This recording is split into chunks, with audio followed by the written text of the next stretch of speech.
ಕೊಟ್ಟಿಲ್ಲ.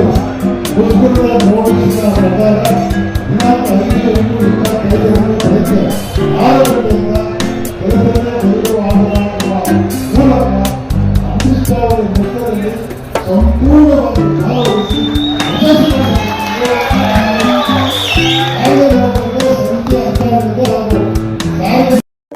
ನೇತೃತ್ವದಲ್ಲಿ ಸಂಪೂರ್ಣವಾಗಿ ಭಾಗವಹಿಸಿ ಸಿದ್ದರಾಮಯ್ಯ ಡಿಕೆ ಶಿವಕುಮಾರ್ಗೆ ಸಾರಿಗೆ ಸಚಿವರಾದ ನಮ್ಮ ಬೇಡಿಕೆ ಮನವಿ ಎಚ್ಚರಿಕೆ ಹೇಳಿ ಸರ್. ಈ ಹಿಂದೆ 2021ರಲ್ಲಿ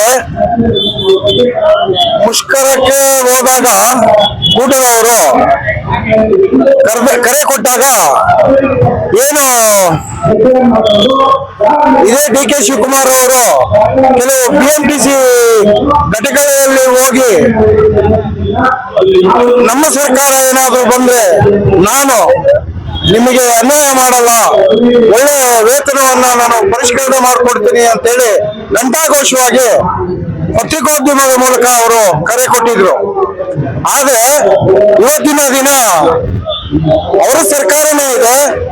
ಆದ್ರೆ ಈ ಒಂದು ವೇತನ ತಾರತಮ್ಯ ಒಂದು, ಎರಡನೇದು ಏನು ಸಮಯಕ್ಕೆ ಸರಿಯಾಗಿ 1957ರಿಂದ ನಡ್ಕೊಂಡ್ ಬಂದಿದೆ. ಪ್ರತಿ 3 ವರ್ಷಕ್ಕೊಂದ್ಸರಿ ಇತ್ತು, ನಂತರ 4 ವರ್ಷ ಆಯ್ತು.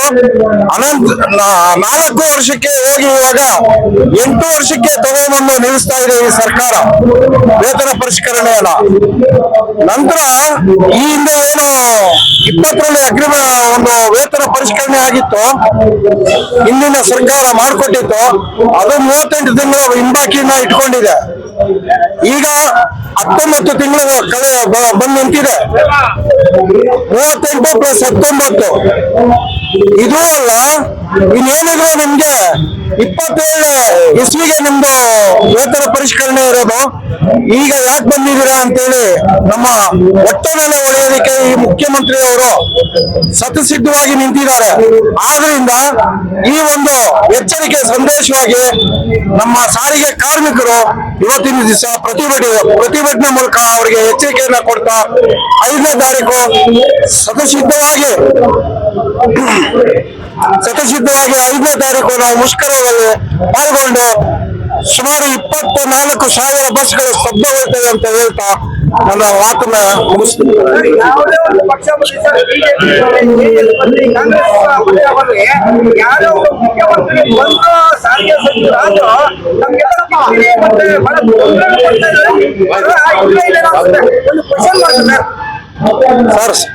ಯಾವುದೇ ಸರ್ಕಾರ ಬರಲಿ, ಇದುವರೆಗೆ 1957ರಿಂದ 1989ರವರೆಗೆ ಅನೇಕ 12 ಕೈಗಾರಿಕಾ ಒಪ್ಪಂದಗಳು ನಡೆದಿದೆ.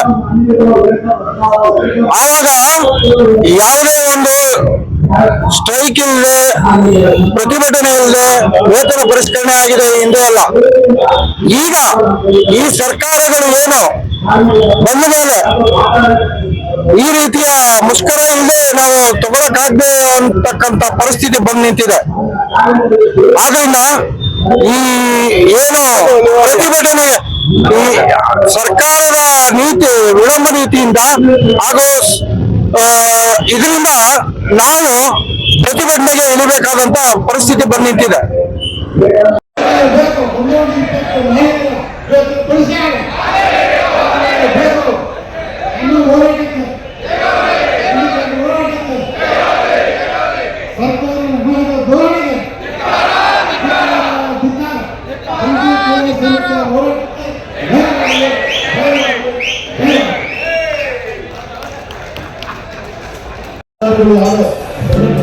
ಅವರು ಕೂಡ ಭಾಗವಹಿಸಿಕೊಂಡು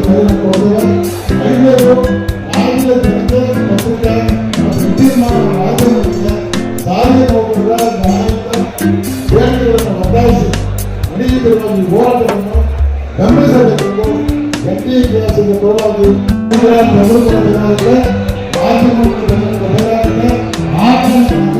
ನಾವು ಕೂಡ ಅವರನ್ನ ಬೆಂಬಲ ಕೊಡಬೇಕು ಮಾಧ್ಯಮದ ಸಾಮೂಹಿಕ ಉಪವಾಸದ ಘೋಷಣೆ ಹಾಗೂ ನಿರ್ಣಯಗಳ ಹಿನ್ನೆಲೆಯಲ್ಲಿ ಈ ನೀವು